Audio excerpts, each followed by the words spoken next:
साथियों नमस्कार। स्वागत है आप सभी का हमारे बेबाक पोल चैनल पर। साथियों, नीट एग्जाम से स्कैम की तरफ जाता हुआ नीट एग्जाम का रिजल्ट आउट होता है और रिजल्ट आउट होते ही लगभग क्लियर हो जाता है कि इसमें बहुत बड़ा स्कैम हुआ है, लेकिन जो संस्थाएं हैं वो लग जाती हैं चीज़ों को दबाने में।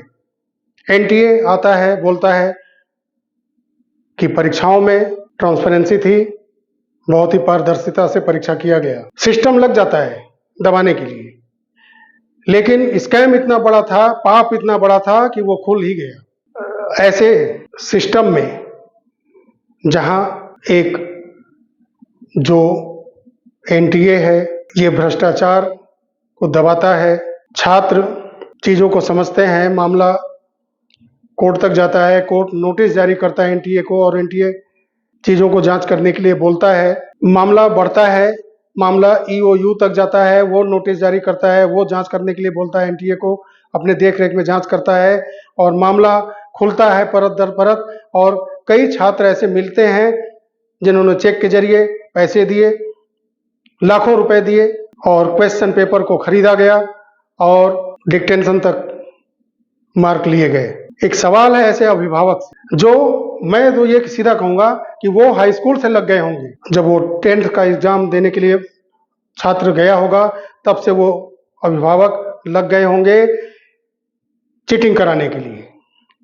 छोटे लेवल पर रहा होगा उस समय कि हमारे बच्चे का, हमारे बेटे का अंक अच्छा आना ही चाहिए, भले पैसा थोड़ा खर्च हो। शुरू हो गए होंगे, चाहे वो 10th का एग्जाम हो, 12th का एग्जाम हो, चीज़ें आगे बढ़ी हैं। नीट में जो देखने को मिला, बिना अभिभावक की जानकारी की ये चीज़ तो होता नहीं है। अगर छात्र को 30-35 लाख रुपए देना है पेपर को पाने के लिए 24 घंटे पहले, तो अभिभावक ही पैसा देता है। ऐसे अभिभावक देश के लिए कलंक हैं, वो भी देशद्रोही हैं, जो लाखों गरीब छात्रों का, मध्यम वर्गीय छात्रों का, ऐसे गरीब अभिभावक, मध्यम वर्गीय अभिभावक का मजाक उड़ाते हैं और उनके किए गए प्रयासों और मेहनत पर पानी फेरते हैं अपने पैसे के दम पर। कोई छात्र 720 नंबर अपने मेहनत के दम पर लाने वाला हो, आप उसको दबा देते हैं पैसे के दम पर, उसका मार्क कम करवा देते हैं और अपने बेटे के लिए डिक्टेंशन सहित मार्क अर्जित करते हैं। ये देशद्रोह ही है। गनीमत है कि भारत के अंदर इतना सख्त कानून अभी नहीं है कि ऐसे लोगों पर देशद्रोही कानून लगे और आप जैसे अभिभावक, छात्र और ये भ्रष्टता करते हुए सिस्टम में बैठे हुए लोग 25 साल 30 साल जेल में जाके सड़े। होना चाहिए ऐसा कानून, लेकिन कानून क्या होता है, आप सुबह जेल गए, शाम को जमानत की अर्जी लगेगी, अगले दिन आप घर आ जाएंगे और पूरे समय जमानत पे चलते रहेंगे। फिर कोई पूछने वाला नहीं है, कोई पिटीशन दायर करने वाला नहीं है कि आप जमानत पे घूम रहे हैं ऐसे गंभीर अपराधों में, तो फिर आपको सजा कब मिलेगी। यही है सिस्टम। यहाँ नेताओं पर डे बाय डे, अभिनेताओं per day by day court चलती हैं, दिन रात चलती हैं, लेकिन ऐसे भ्रष्टाचार पर कोर्ट नोटिस जारी कर देता है, लेकिन सुनवाई करते करते करते करते चीज़ें समाप्त हो जाती हैं। एक विष्णु तिवारी का केस था जो अपराध किए ही नहीं थे और वो 20 साल तक सजा काटते रहे। ये है सिस्टम, ये है न्यायपालिकाएं। क्या उम्मीद रखेंगे कि यहाँ पे अगर कोई भ्रष्टाचार में लिप्त पाया भी जाता है तो वो उस तरह का सजा पाएगा भी कि नहीं। यहाँ पे सजाएं कम, जमानत के लिए ज्यादा से ज्यादा इस सिस्टम के अंदर बनाया गया है कि किस तरह से फंसेंगे तो किस तरह से इसको बेल मिलनी चाहिए। ऐसे अभिभावक, छात्र और ऐसे प्रशासनिक सिस्टम नीट के अंदर बैठे एक आईएएस अफसर ने भी सुनने में आया है कि उनसे भी ये घोटाले में वो लिप्त पाए गए हैं, उनसे भी ये घोटाला कराया गया है या उन्होंने खुद किया है, जो भी होगा। क्योंकि एक आईएएस अफसर हैं तो उनके लिए मन में श्रद्धा थी। ये श्रद्धा होती है कि वो मेहनत करके ऐसे प्रशासनिक पोस्ट पर पहुंचते हैं, लेकिन जब ऐसे अफसर जब भ्रष्टता करते हैं तो समाज पर से सबका विश्वास, ऐसे प्रशासनिक सिस्टम से समाज का विश्वास उठता है। देश के प्रधानमंत्री जी, जिनसे पिछले वीडियो में मैं और मेरे जैसे न जाने कितने यूट्यूबर देश के कई घटनाओं पर, चाहे वो कहीं उग्रवाद की घटना हो, जातिवाद से जलता हुआ राज्य हो, या ऐसे एजुकेशन सिस्टम जिसमें पेपर लीक होते हैं, नीट एग्जाम जैसे पेपर लीक होते हैं, कांस्टेबल भर्ती परीक्षाओं की पेपर लीक होती है, इस पे देश के प्रधानमंत्री जी कुछ नहीं बोलते, जबकि वो उनको बोलना चाहिए।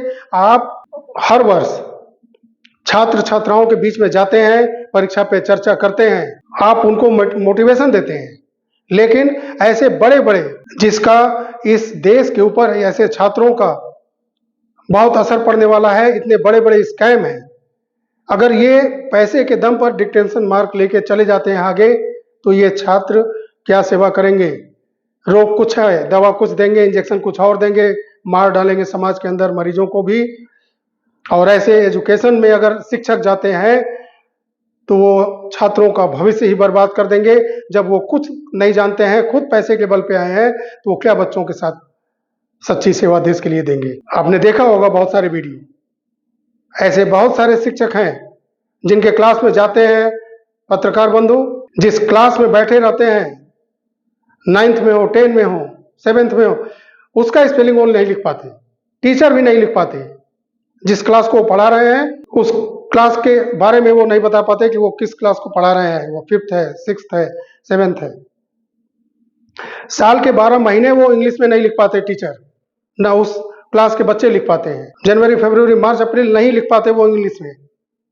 ऐसे शिक्षक होते हैं जो पैसे के दम पर जाते हैं समाज के अंदर, सरकारी टीचर बनते हैं। प्राइवेट में तो कोई पूछेगा नहीं उनको, लेकिन सरकारी नौकरी पाना कितना आसान है पैसे के दम पर। मैं ऐसे अभिभावक को क्या कहूं जो पैसे के दम पर बच्चों को बढ़ाते आते हैं और सरकारी संस्थाओं के अंदर बैठा देते हैं देश का भविष्य खराब करने के लिए।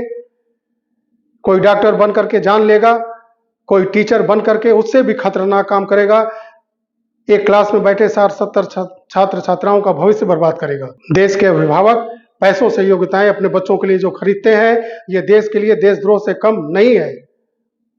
देश के प्रधानमंत्री जी इस पे आगे कुछ नहीं बोलते, परीक्षाओं पे चर्चा करते हैं, लेकिन ऐसे स्कैम पे वो नहीं आते जिस स्कैम को उनको आकर के तुरंत कंट्रोल करना चाहिए। और इस भ्रष्ट सिस्टम से जो इस स्कैम में फंसे उसको तुरंत गिरफ्तार करवाया जाए और सरकार खुद कड़ी से कड़ी कार्रवाई करे और मामला कोर्ट में जाए और कोर्ट में ऐसे कानून हो कि भय हो लोगों के अंदर कि मैं अगर ऐसे स्कैम करता हूं, ऐसे भ्रष्टाचार करता हूं, लाखों करोड़ों युवाओं का भविष्य अगर मैं बर्बाद करता हूं पैसे लेकर के, तो मैं 25 साल 30 साल तक जेल में जाऊंगा। हो सकता है कि मुझको उम्र कैद भी हो जाए, तब डर होगा। कानून इतना लचीला है देश के अंदर कि यहाँ पे सजाओं से ज्यादा जमानत के प्रावधान है, बचने के प्रावधान है।